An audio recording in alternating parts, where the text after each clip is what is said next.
Hello guys, welcome back to my channel. আপনাদের জন্য আবার একটি নতুন আপডেট নিয়ে এসেছি। আপনারা যারা বৃদ্ধ ভাতা, বিধবা ভাতা বা প্রতিবন্ধী ভাতা প্রকল্পে আবেদন করেছেন কিন্তু আপনারা এখনও পর্যন্ত টাকা পাননি, সেক্ষেত্রে আপনারা কি করবেন? 2024-25 অর্থবর্ষে আপনাদের বৃদ্ধ ভাতা, বিধবা ভাতা বা প্রতিবন্ধী ভাতা প্রকল্পের নতুন লিস্টে আপনাদের নাম রয়েছে কিনা। যদি আপনাদের নতুন লিস্টে নাম থাকে তাহলে আপনারা সরাসরি ব্যাঙ্ক অ্যাকাউন্টে টাকা পাবেন। কিভাবে আপনারা বৃদ্ধ ভাতা, বিধবা ভাতা বা প্রতিবন্ধী ভাতা প্রকল্পের লিস্ট বের করবেন, ভিডিওটি স্কিপ না করে দেখতে থাকুন। স্টেপ বাই স্টেপ প্রসেস দেখিয়ে দেব। তবে আপনারা যদি আমাদের চ্যানেলে নতুন হয়ে থাকেন তাহলে অবশ্যই চ্যানেলটিকে সাবস্ক্রাইব করবেন এরকমই নতুন নতুন আপডেট পাওয়ার জন্য। প্রথমেই আপনারা গুগল বা ক্রোম ব্রাউজার ওপেন করবেন। ওপেন করার পর সার্চ করবেন এনএসএপি লিখে সার্চ করবেন। সার্চ করার পর এরকম একটি লিঙ্ক ওপেন হয়ে যাবে, national social assistant program NSAP. এই যে লিঙ্কটি রয়েছে এই লিঙ্কে আপনারা ক্লিক করবেন। ক্লিক করার পর এরকম একটি হোম পেজ ওপেন হয়ে যাবে। ওপেন হয়ে যাওয়ার পর G2 ইন্ডিয়া যে পেজটি রয়েছে এই পেজটি আপনারা ক্লোজ করবেন। ক্লোজ করার পর এরকম হোম পেজটি ওপেন হয়ে যাবে। ওপেন হয়ে যাওয়ার পর এখানে দেখবেন অনেক অপশন রয়েছে, তার মধ্যে একটি অপশন রয়েছে রিপোর্টস বলে। এই যে রিপোর্টস বলে অপশনটি রয়েছে এখানে আপনারা ক্লিক করবেন।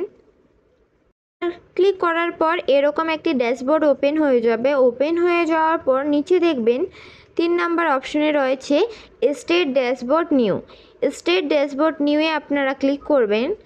ক্লিক করার পর এরকম একটি স্টেট ড্যাশবোর্ড ওপেন হয়ে যাবে। ওপেন হয়ে যাওয়ার পর এখানে দেখবেন স্টেট, সিলেক্ট অপশনে ক্লিক করবেন। সিলেক্ট অপশনে ক্লিক করার পর এখান থেকে আপনি স্টেট সিলেক্ট করে নেবেন। স্টেট সিলেক্ট করে নেওয়ার পর এরপরে রয়েছে স্কিম, অল সেন্টার স্কিম রয়েছে, এখানে আপনারা ক্লিক করবেন। ক্লিক করার পর এখান থেকে আপনি কোন স্কিমের জন্য লিস্ট বের করবেন সেই স্কিমটি সিলেক্ট করে নেবেন। প্রথমে রয়েছে বৃদ্ধ ভাতা, তারপরে রয়েছে বিধবা ভাতা, তারপরে রয়েছে প্রতিবন্ধী ভাতা। আপনারা কোন প্রকল্পের লিস্ট বের করবেন সেটি আপনি সিলেক্ট করে নেবেন। সিলেক্ট করে নেওয়ার পর এরিয়া বুথে আপনারা ক্লিক করবেন। ক্লিক করার পর একটি অপশন রয়েছে রুরাল, একটি রয়েছে আরবান।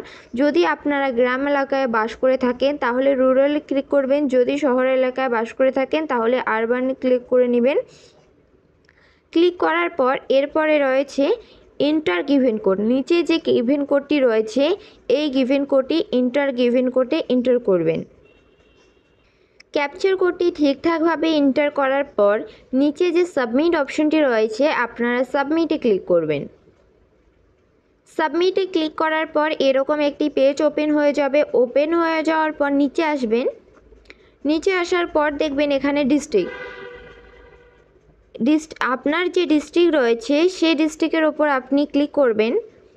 ক্লিক করার পর আবার এরকম একটি পেজ ওপেন হয়ে যাবে। ওপেন হয়ে যাওয়ার পর এরপরে আবার নিচে আসবেন। নিচে আসার পর দেখবেন সাব ডিস্ট্রিক্ট বা মিউনিসিপ্যালিটি, এখানে আপনি আপনার সাব ডিস্ট্রিক্ট বা মিউনিসিপ্যালিটির উপরে ক্লিক করবেন। ক্লিক করার পর আবার এরকম একটি পেজ ওপেন হয়ে যাবে। ওপেন হয়ে যাওয়ার পর আপনারা আবার নিচে আসবেন। নিচে আসার পর দেখবেন গ্রাম পঞ্চায়েত বা ওয়ার্ড, এখানে আপনি আপনার গ্রাম পঞ্চায়েত বা ওয়ার্ডের ওপরে ক্লিক করবেন। ক্লিক করার পর আবার এরকম একটি পেজ ওপেন হয়ে যাবে। ওপেন হয়ে যাওয়ার পর আপনারা নিচে আসবেন।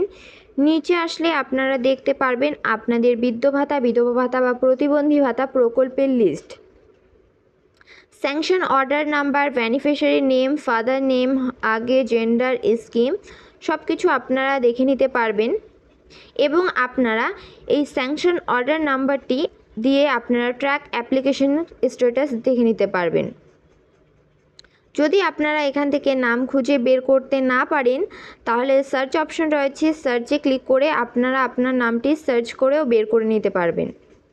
ভিডিওটি ভালো লাগলে like, comment, share and subscribe করে পাশে থাকা বেল আইকনটি অন করে রাখবেন।